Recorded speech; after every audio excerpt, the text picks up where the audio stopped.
Clarke's debut novel, Lord Vishnu's Love Handles, a spy novel, sort of, turned Clarke into a mainstream success in the book publishing world.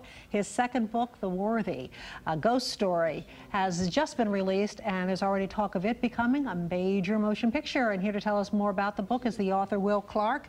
Thank you for coming by. Oh, thanks for having me. Thanks for having me. I went to your blog site today. You're documenting your book tour. Yeah, just it's willclarke.com, and I try to type in what's going on and what I'm doing, because it's kind of a weird thing being on a book tour. and this for first time out to go out on a book tour is really interesting. Yeah. Anyway, I love what it says about you. It says, you know, usually you open it and you see in the jacket of the book background about the author. It says, Will Clarke doesn't want you to know where he lives or what he's doing next. However, he's not opposed to you buying his other book, Lord Vishnu's Love Handles. Okay. Well, tell us a little bit about you. Well, I'm from Shreveport, Louisiana originally. My mom's family's from New Orleans, actually, and I went to LSU. And the book's The Worthy set at LSU, and it's actually LSU's kind of a character in the book, you know.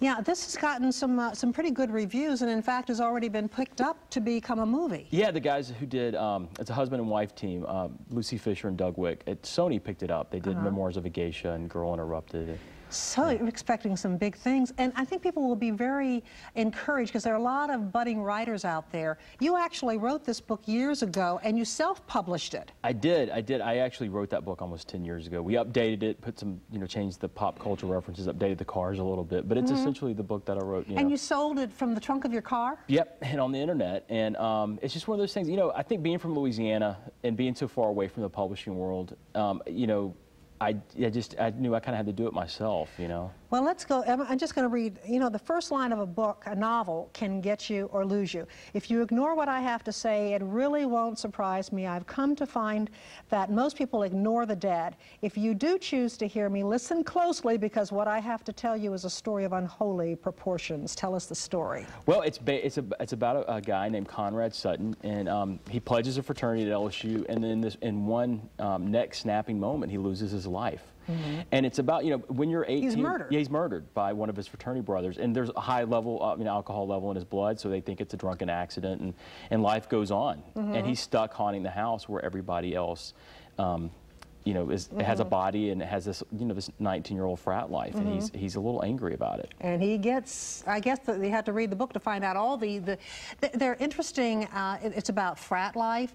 It's about, I guess, describe Miss Etta. She is, with ghosts, you have to kind of think, well, if there's a ghost, there's a soul, and there has to be God, and she's kind of the messenger of God. She's trying to get him on the right path and get him back to where he's supposed to be. He doesn't want to hear it.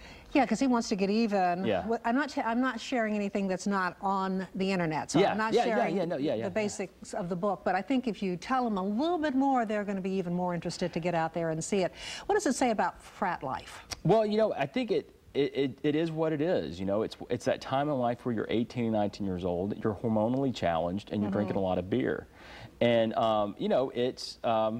at times it can be a really dangerous part of life, and at times it's a really exhilarating part of life, and I think I try to capture both sides of that. What kind of reaction have you gotten at your book signings? I saw on your blog Dallas was packed. Yeah, it's been great. People have been coming out and been very supportive, and it's nice to, you always hear that in the publishing world that people don't read anymore, and being on a book tour this year, I go everywhere, and it seems I go to book clubs that have been around for 20 years, and it's phenomenal. For advice for other budding writers right now who have books that have been turned down, manuscripts that have been turned down, and maybe self-publishing, what do you say? It's a marathon race. You just have to keep running it. You'll hit a finish line, and you have to believe in yourself, because the life of a writer is a life of rejection. I eat it for breakfast, rejection every morning. You have to, you have to. And look at you. You lose and lose and lose, and that's why you win. Yeah.